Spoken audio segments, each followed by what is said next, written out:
السلام علیکم بچوں، آج کے اس اعدادیہ میں آپ کا خیر مقدم ہے۔ ہم بات کر رہے ہیں دہلی سلطنت پارٹ 3 کی۔ دہلی سلطنت پر تیسرے نمبر میں تغلق خاندان نے حکومت کی 1320 سے 1414 تک۔ اس خاندان کی حکومت کی شروعات غازی ملک نے کی اور اس نے اپنے آپ کو نام تبدیل کر کے غیاث الدین تغلق کا نام دیا۔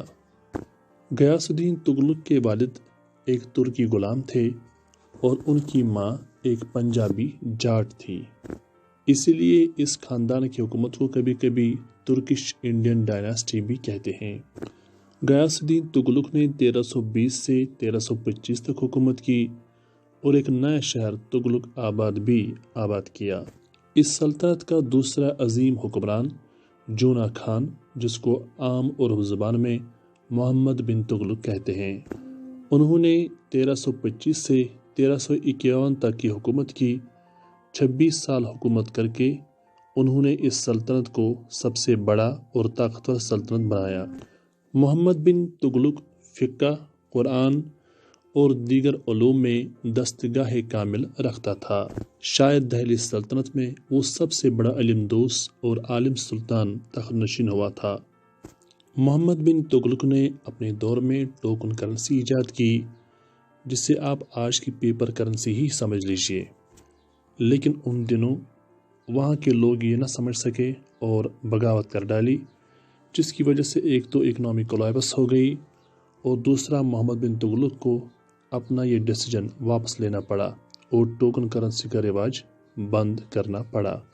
دوسرا قدم اس نے یہ اٹھایا کہ جنوبی ہند یعنی ساؤتھ انڈیا کو کنٹرول کرنے کے لیے اس نے اپنے دارالحکومت کو تبدیل کر کے اور ایک نیا شہر دولت آباد آباد کیا، لیکن بعد میں اس کا یہ ڈیسیجن بھی اس کو تبدیل کرنا پڑا اور واپس دہلی آنا پڑا۔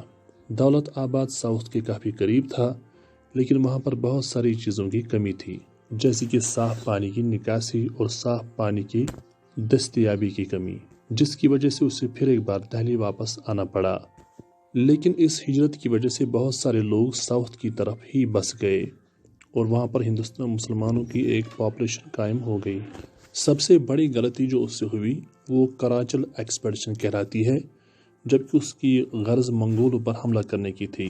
چونکہ منگول اکثر حملے کرتے رہتے تھے، آج محمد بن تغلق نے اپنی آرمی کو قائم رکھ کر منگولوں پر خود ہی ایک حملہ کرنا چاہا، لیکن وہ اس حملے میں خود اس لیے ناکام ہوئے کہ راستوں کی دشواریوں کی وجہ سے فوج ضائع ہو گئی۔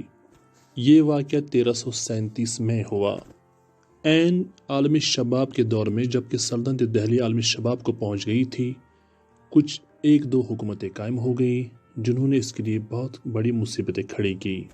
1336 میں ساؤتھ سائڈ میں ہریہارا اور بکا دو بھائیوں نے ایک سلطنت قائم کی جسے وجیا نگر سلطنت کہتے ہیں۔ یہ اس کے لیے ایک بہت بڑی تھریٹ بن گئی۔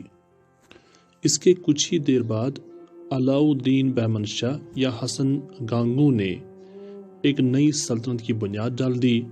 ساؤتھ میں یہ سلطنت بہمن سلطنت کہلاتی ہے اور یہ ہندوستان میں پہلی شیعہ مسلم ڈائناسٹی کے بھی کہلاتی ہے، کیونکہ یہ شیعہ خیالت سے متاثر تھی، اس لیے اسے پہلی شیعہ سلطنت کہتے ہیں۔ اسی دور میں بہت ساری بغاوتیں پھوٹ پڑی اور کچھ علاقے اس سلطنت سے جدا بھی ہو گئے۔ آخرکار وہ اس وقت راہ ملک بقا ہوئے جب وہ گجرات کی ایک بغاوت فروغ کرنے کے لیے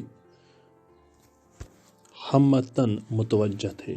یہ واقعہ 1351 میں ہوا۔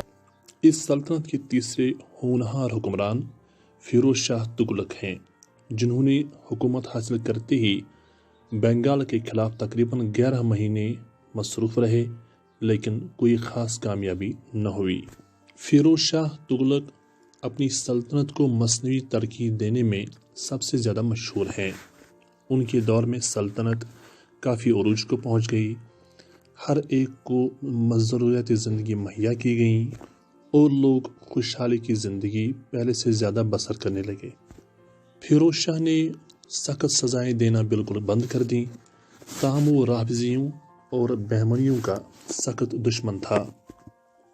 وہ اپنی رعایا کے ان لوگوں سے جزیہ لیتے تھے جو مسلم نہ تھے، لیکن اس میں برہمن نہیں آتے تھے۔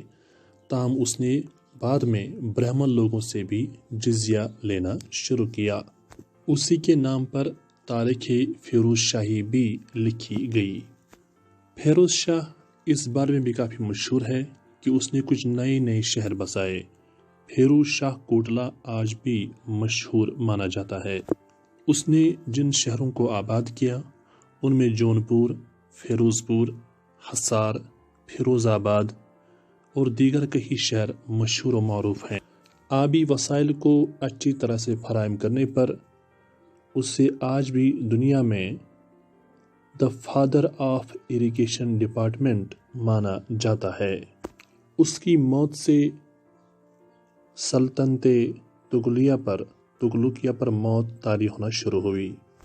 فیروز شاہ تغلق کے بعد کچھ چھوٹے بڑے حکمران اس سلطنت پر نامزد ہوتے رہے، تاہم کچھ دیر بعد ناصر الدین محمد شاہ نے دہلی پر اور ناصر الدین نصرت شاہ نے فیروز آباد پر قبضہ کر کے اپنی حکومتوں کا اعلان کیا۔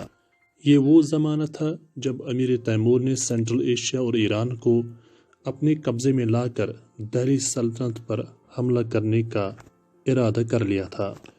آخر امیر تیمور نے دہلی میں 1398 میں حملہ کیا اور اس نے دہلی میں تقریباً 5 دنوں کے لیے قتل عام کو برقرار رکھا۔ 1 لاکھ سے زائد بے گناہ لوگوں کو قتل کیا گیا اور دہلی کو برباد کرنے کے بعد خود یہاں سے اپنے دارالحکومت سمرقند چلا گیا جو کہ ازبکستان میں موجود ہے۔ ناصر الدین محمد شاہ اس حملے کے وقت یہاں سے بھاگا تھا۔ تیمور جب یہاں سے چلا تو اس نے واپس آ کر حکومت سنبھالنے کی کوشش کی، لیکن وہ بہت ہی کمزور اور امرا کا پیادہ تھا۔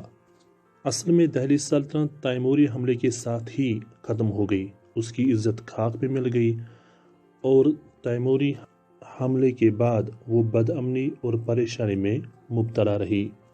اس طرح تغلق ڈائناسٹی بھی باقی ڈائناسٹیز کی طرح ختم ہو گئی۔ تغلق ڈائناسٹی اپنے رقبے کے اعتبار سے دہلی سلطنت میں سب سے بڑی ڈائناسٹی تھی اور اس کو سب سے بڑی ایکسپینشن محمد بن تغلق کے دور میں میسر آیا، لیکن آخری حکمرانوں کی کم عقلی اور ناتدبیری سے یہ عظیم سلطنت بھی آخر کار موت کے گھاٹ اتر گئی اور اس کا صرف تذکرہ باقی رہا۔ آج اتنا ہی، انشاءاللہ آئندہ نئے حصے میں دہلی سلطنت کا باقی حصہ آپ کے سامنے پیش کریں گے۔